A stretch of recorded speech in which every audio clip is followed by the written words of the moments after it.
ಈಗ ರಾಜ್ಯದಲ್ಲಿ ಕತ್ ಮಾಡ್ತಾ ಇರೋದು ಯಾವ್ದಂದ್ರೆ ಬಿಡದಿ ಟೌನ್ಶಿಪ್. ಬಿಡದಿನಲ್ಲಿ ಲ್ಯಾಂಡ್ ಅಕ್ವಿಗೇಷನ್ ಆಗಿದೆ.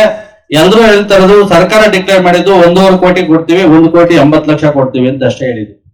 ಅಲ್ಲಿನಲ್ಲಿ JDS ಸರ್ಕಾರ ಹೋರಾಟ ಮಾಡಿದ್ದು ಕೊಡೋದಿಲ್ಲ ಅಂತ ಹೇಳಿ ಸರ್ಕಾರ ಏಕಾಏಕಿ 3 ಕೋಟಿ ಕೊಡ್ತೀನಿ ಅಂತ ಹೇಳಿದ್ರು. ಈ ಭಾಗದಲ್ಲಿ ನಮ್ಮ ನರಸಾಪುರ ಮತ್ತು ವೇಮಗಲ್ ಭಾಗದಲ್ಲಿ 2 ಇಂಡಸ್ಟ್ರಿ ಏರಿಯಾ ಇದೆ. ರೈತರು ತುಂಬಾ ಜನ ಜಮೀನು ಕೊಟ್ಟಿದ್ದಾರೆ. ಇಲ್ಲಿ ಸ್ಥಳೀಯವಾಗಿ ಯಾರಿಗೂ ಅವಕಾಶಗಳಿಲ್ಲ. ಬಟ್ ನಮ್ಮಲ್ಲಿ ಏನಾಗಿದೆ ಅಂದ್ರೆ ಸ್ಥಳೀಯವಾಗಿ ಯಾರಾದ್ರೂ ಪ್ರಬಲ ನಾಯಕರು ಇದ್ದಿದ್ರೆ ನಮ್ಮಲ್ಲೂ ನಿಖಿಲ್ ಕುಮಾರಸ್ವಾಮಿ ಜವಾಬ್ದಾರಿ ತಗೊಂಡು ಬಿಡಿದ ಏನು ಹೋರಾಟ ಮಾಡಿ ಹೋರಾಟಕ್ಕೆ 1.5 ಕೋಟಿ ರೈಸ್ ಮಾಡಿದ್ರೆ ಎಕರೆ ಮೇಲೆ. ಅದೇ ರೀತಿ ನಮ್ಮಲ್ಲಿ ಒಬ್ಬ ನಾಯಕರಿದ್ದು ಏನಾದ್ರೂ ಹೋರಾಟ ಮಾಡಿದಿದ್ರೆ ಇವತ್ತು ನಮ್ಮಲ್ಲಿ ಲ್ಯಾಂಡ್ ವ್ಯಾಲ್ಯೂ ಜಾಸ್ತಿ ಆಗ್ತಾ ಇತ್ತು, ಪ್ರತಿಯೊಬ್ಬರಿಗೂ ಅವಕಾಶ ಸಿಗ್ತಾ ಇತ್ತು. ನಮ್ಮಲ್ಲಿ ಯಾರು ಮಾಡ್ತಾ ಇಲ್ಲ. ಯಾಕಂದ್ರೆ ಸ್ಥಳೀಯವಾದ ನಾಯಕರು ಕೊರತೆ ಇದೆ.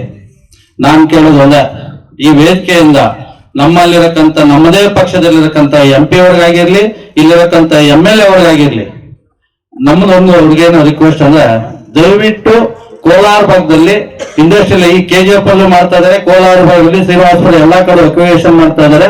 ಸ್ಥಳೀಯವಾಗಿ ಕೋಲಾರ ಕ್ಷೇತ್ರದ MLA ಮತ್ತು ಮಾಲೂರು ಕ್ಷೇತ್ರದ MLA ಅವರು ಜವಾಬ್ದಾರಿ ತಗೊಂಡು ಬಿಡದಿ ರೀತಿ ಹೋರಾಟ ಮಾಡಿದ್ರೆ ರೈತರಿಗೆ ಅನುಕೂಲ ಆಗ್ತದೆ. ದಯವಿಟ್ಟು ಆ ಒಂದು ಇಚ್ಛಾಶಕ್ತಿ ಬೇಕು. ಬಟ್ ಅವ್ರು ಯಾವ ರೀತಿ ತಗೊಂತಾರೆ ಅನ್ನೋ ಗೊತ್ತಿಲ್ಲ. ಮುಂದಿನ ದಿನಗಳಲ್ಲಿ 2029ಕ್ಕೆ ಇಲ್ಲಿರೋರೆಲ್ಲ ಮನಸ್ಸು ಮಾಡಿದ್ರೆ ನಮ್ಮ ಹೋಬಳಿಯಿಂದನೇ ಹೆಚ್ಚಿನ ಮಟ್ಟದಲ್ಲಿ ಎಲ್ಲರೂ ಓಟ್ ಕೊಟ್ಟು ಇಲ್ಲಿನ ಒಬ್ಬ ಸ್ಥಳೀಯ ನಾಯಕರನ್ನು ಆಯ್ಕೆ ಮಾಡ್ಕೊಳ್ಳೋಣ. ಮುಂದಿನ ದಿನಗಳಲ್ಲಿ ಈಗಂತೂ ಕಳ್ಕೊಂಡ್ಬಿಟ್ಟಿದ್ವಿ ಎಲ್ಲಾನು. ಮುಂದೆ ಯಾರು ಕಳ್ಕೊಂಡಾಗಿರ್ಲಿ ಅಥವಾ ಇಂಡಸ್ಟ್ರಿಯಲ್ ಏರಿಯಾದಲ್ಲಿ ಬರುವಂತ ಅವಕಾಶಗಳು ಯಾವುದೇ ಒಂದು ವಾಹನ ಆಗಿರ್ಲಿ, ಒಂದು ಕಂಪ್ನಿಗೆ ಎಲ್ಲಾ ರೀತಿನೂ ಅವ್ರಿಗೆ ಒಂದು ವಾಹನ ಆಗಿರ್ಲಿ ಅಥವಾ ಏನಾದ್ರು ಮೆಟೀರಿಯಲ್ ಸಪ್ಲೈ ಎಲ್ಲಾ ತರದಿದೆ. ಎಲ್ಲಾ ಬೆಂಗಳೂರಿಂದ ಬರ್ತಾರೆ. ಯಾರು ಇಲ್ಲಿ ಯಾರು ಲೋಕಲ್ ಯಾರು ಹಾಕೊಂಡಿಲ್ಲ. ಜಮೀನ್ ಕಳ್ಕೊಂಡಿದೀವಿ. ನಮ್ಮದೇ ನೀರು, ನಮ್ಮದೇ ಭೂಮಿ, ನಮ್ಮದೇ ನೀರು, ಜೊತೆಗೆ ವಾತಾವರಣ ಕೆಟ್ಟೋದು ನಾವೇ ಕೆಡಿಸ್ಕೊಂಡು ಉಸಿರಾಡ್ಕೊಂಡು ಜೀವಿಸ್ತಾ ಇದೀವಿ. ಅದರಿಂದ ತೊಂದರೆ ಆಗ್ತಾ ಇರೋದು ನಮಗೆ. ಮುಂದಿನ ದಿನಗಳಲ್ಲಿ ನೀವೆಲ್ಲ ಮನಸ್ಸು ಮಾಡಿ ಸಹಕಾರ ಕೊಟ್ರೆ ಒಳ್ಳೆ ನಾಯಕರು ಆಯ್ಕೆ ಮಾಡ್ಕೊಳ್ಳೋಣ.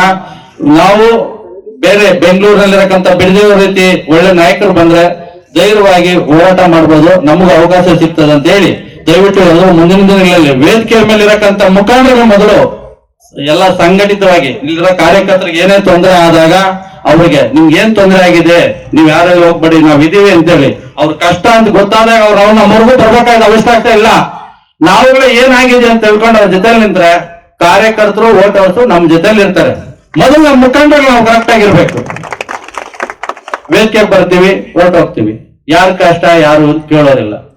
ಈ ದಿನಗಳಲ್ಲಿ ಆಗಿದೆ. ಮುಂದಿನ ದಿನಗಳು ಯಾವುದೇ ಕಾರಣಕ್ಕೂ ಆ ರೀತಿ ಆಗೋದಿಲ್ಲ. ನಮ್ಮ ಕೈಲಾದ ಮಟ್ಟಿಗೆ ಏನ್ ಸ್ಪಂದನೆ ಮಾಡ್ಬೇಕು ಅದಕ್ಕೆ ಸ್ಪಂದಿಸ್ತೀವಿ. ನಮ್ಮ ಕೈಲಾಗಿದ್ದು ಕೆಲಸ ಮಾಡ್ಕೊಡುವಂತ ಪ್ರಾಮಾಣಿಕ ಪ್ರಯತ್ನ ಮಾಡ್ತೀವಿ. ದಯವಿಟ್ಟು ಎಲ್ಲಾ ಕಾರ್ಯಕರ್ತರಲ್ಲಿ ಕೇಳ್ಕೊಳ್ಳೋದೆ ಎಲ್ಲ ಒಗ್ಗಟ್ಟಾಗಿರೋಣ. 29ಕ್ಕೆ MLA ನಾವು ಗೆಲ್ಸ್ಕೊಳ್ಳೋಣ. ಇದೊಂದು ಮಾತು ಹೇಳ್ತು ನಾನು ಮಾತು ಮುಗಿಸ್ತಾ ಇದ್ದೀನಿ. ಧನ್ಯವಾದ.